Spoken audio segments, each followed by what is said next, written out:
Olá, meus amigos e minhas amigas do canal Vigilante da Razão, tudo bem com você? Eu espero muito que você esteja super bem. Puxa vida, começou a chover quando eu comecei a gravar. Tudo bem com você? Espero muito que todos os seus projetos se tornem realidade hoje e sempre. Estamos aqui para mais um vídeo. Eu avisei que eu não ia deixar de fazer vídeos para vocês e eu estou cumprindo com essa promessa, com essa garantia, tá bom? Então, se você ainda não é inscrito no canal Vigilante da Razão, clique no botão de inscrever-se e se inscreva.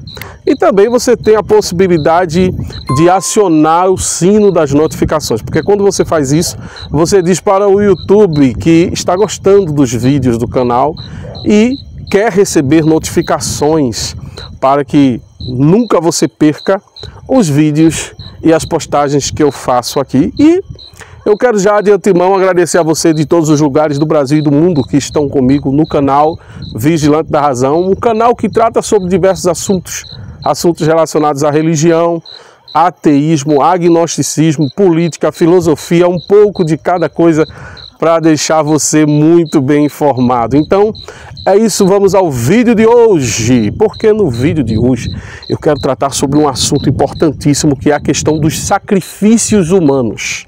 Nós estamos aí presenciando a proximidade do período da Semana Santa como um todo e vamos analisar direitinho que Deus poderia esperar sacrifícios humanos.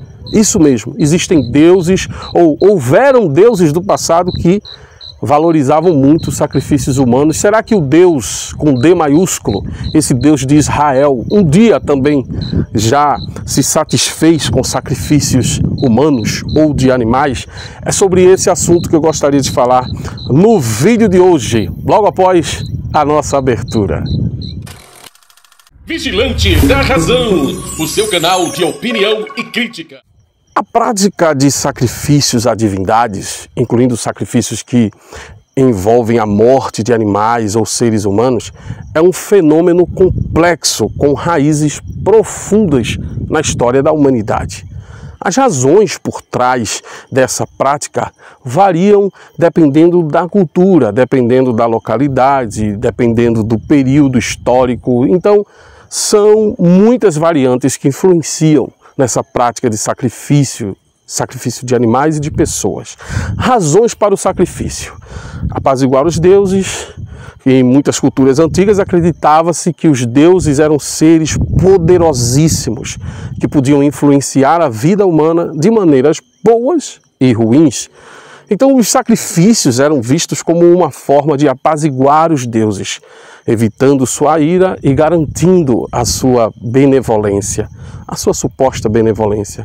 Os sacrifícios também eram usados como uma forma de expressar gratidão aos deuses por suas bênçãos, como uma boa colheita, saúde ou vitória em cada batalha. Também era utilizado o sacrifício para expiação de pecados. Em algumas religiões, os sacrifícios eram vistos como uma forma de expiar, de perdoar os pecados e de purificar a alma. Acreditava-se, inclusive, que a morte de um animal ou de um ser humano poderia transferir a culpa dos pecados para a vítima, absolvendo o ofertante. Quanta loucura, hein?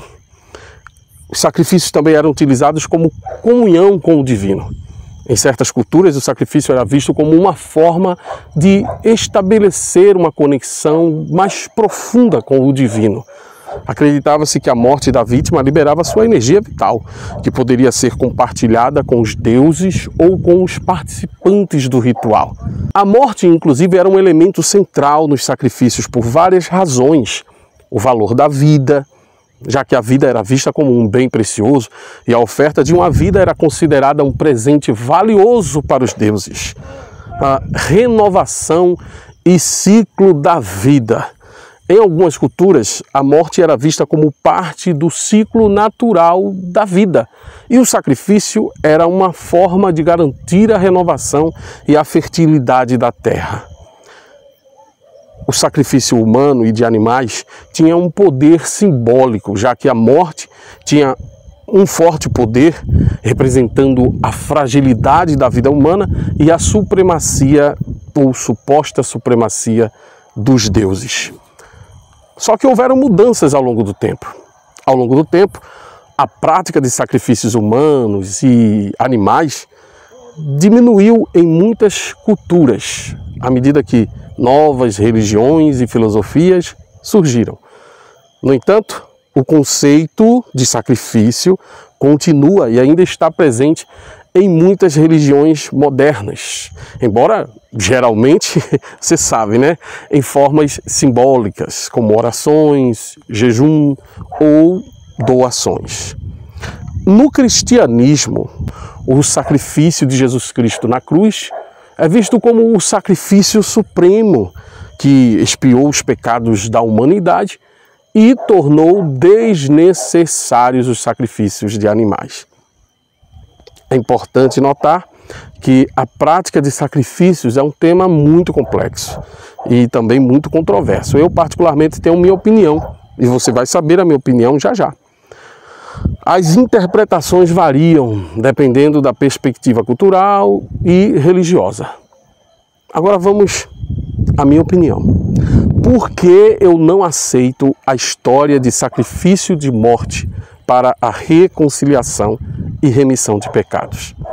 Envolve desde perspectivas teológicas até mesmo experiências pessoais ou culturais e também filosóficas. Existe uma perspectiva moral ou ética. Para mim, particularmente, a ideia de que o sofrimento ou a morte de alguém, especialmente alguém inocente, possa ser necessária para redimir outros, parece conflitar com noções de justiça ou de compaixão. Mas Jesus foi o Filho de Deus enviado à Terra. Não acho justo isso. A ideia de uma divindade que requer sacrifício é incompatível com a imagem de um Deus plenamente amoroso. Além disso, existe uma distância cultural e contextual. Os conceitos de sacrifício expiatório eram comuns em várias culturas antigas e, embora possam parecer estranhos ou desnecessários em contextos modernos, onde outras formas de reconciliação, como perdão direto ou restauração por parte do próprio Deus, são mais intuitivas, são mais eficientes, são menos sofríveis, né? Essa prática, eu sei, era constante no mundo antigo. O que um Deus que segue o fluxo dos demais deuses de mentirinha teria de importante, de especial ou de diferente, se ele segue as mesmas práticas dos outros deuses supostamente falsos para ele próprio? Se eu fosse uma pessoa que considerasse o mundo espiritual atual e atuante, é óbvio que eu preferiria entender a tal espiritualidade de uma forma que não envolva culpa, que não envolva condenação, mas sim crescimento e transformação. Nessas visões, o foco está mais em viver de forma ética e compassiva do que em satisfazer uma dívida espiritual. Afinal de contas, qual é a sua dívida espiritual? Qual? Em que momento você adquiriu?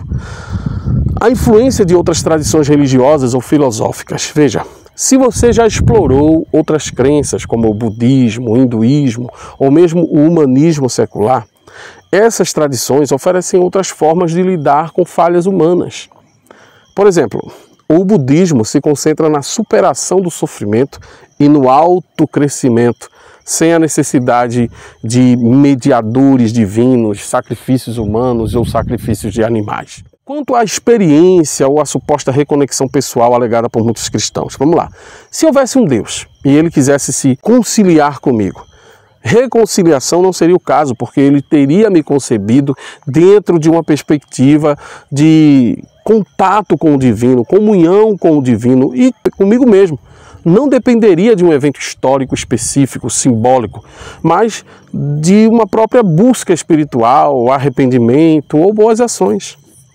Há diversas objeções éticas, inclusive levantadas contra a ideia de um sacrifício de morte, como o de Jesus. Para a reconciliação ou remissão de pecados, não seria necessário a morte de ninguém. E essas críticas que eu faço partem de entendimentos filosóficos, morais e religiosos, inclusive. Algumas das principais objeções, se você ainda não entendeu nada do que eu estou falando, Por que eu não aceito essa história de sacrifício humano para a remissão de pecados? Injustiça ao inocente. Uma das objeções mais frequentes é que eticamente problemático, isso é eticamente problemático, exigir que o inocente sofra ou morra pelos erros dos outros. A ideia de transferir culpa ou punição para alguém que não cometeu o erro pode ser vista como contrária, inclusive, aos princípios de justiça. A moralidade da expiação por violência, isso é muito questionável. Algumas pessoas argumentam que o uso da morte, especialmente de forma violenta, como meio de expiação, perpetua a ideia de que o sofrimento pode ser uma solução ou algo redentor. É como levar a cruz de Cristo, sentir as chagas de Cristo. Essa visão pode ser considerada incompatível com ideias de reconciliação pacífica ou amor incondicional. Sobre a culpa coletiva e sua validade. Veja, o pecado original, a ideia do pecado original. A noção que toda a humanidade carrega a culpa pelo chamado pecado original ou por outros pecados coletivos é questionada por muitas pessoas, não só eu apenas. Nós argumentamos, inclusive, que indivíduos devem ser responsabilizados apenas por seus próprios atos, não pelos atos de terceiros, especialmente de ancestrais distantes. Eu não tenho nada a ver com Adão e Eva terem pecado, não tenho nada a ver com isso. Os problemas de coerência ética em Deus, desse ponto de vista do sacrifício para a remissão de pecados. Alguns críticos questionam como um Deus, descrito como infinitamente amoroso e misericordioso, poderia exigir ou permitir tal sacrifício. Eles sugerem, inclusive, que o perdão poderia ser oferecido incondicionalmente, sem a necessidade de violência, sem precisar alguém morrer. Que Deus é esse que ama tanto o sangue derramado, que sem derramamento de sangue não há remissão de pecados? Que coisa louca! Isso é muito louco, isso é inconcebível para uma sociedade moderna. Vamos parar e pensar, gente. A objeção humanista e secular fala o seguinte, que de uma perspectiva humanista ou secular, a ideia de expiação por meio de sacrifício de morte pode ser vista como arcaica, pertencente a uma era onde rituais violentos eram comuns. E para mim, Denilson Douglas, eu não sou porta-voz de ninguém. Para mim, por exemplo, o progresso ético envolve abandonar tais conceitos em favor de práticas mais modernas de responsabilidade e conexão consigo mesmo e com as demais pessoas. Então, meus amigos e minhas amigas, eu sei que eu estou jogando água no seu cuscuz, eu sei que eu estou embaçando o seu olhar. Você ama comemorar isso. A Bíblia diz que nós devemos lembrar do sacrifício de Cristo até que Ele venha. Mas essa mesma Bíblia fala que a segunda volta de Jesus era para a época passada. E esse evento nunca aconteceu. Aí fica difícil.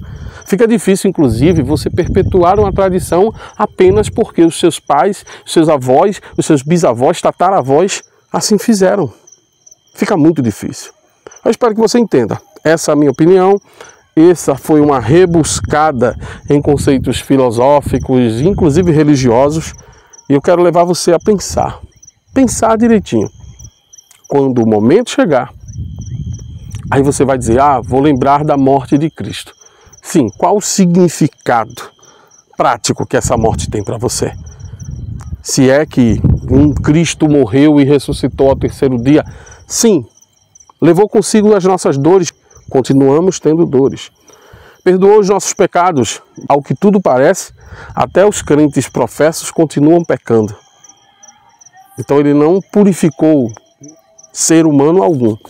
Claro que há pessoas que mudam de atitude, mudam de postura, mudam de comportamento por si próprio, por suas próprias reflexões e força de vontade. Mas pense direitinho. Um forte abraço e até mais.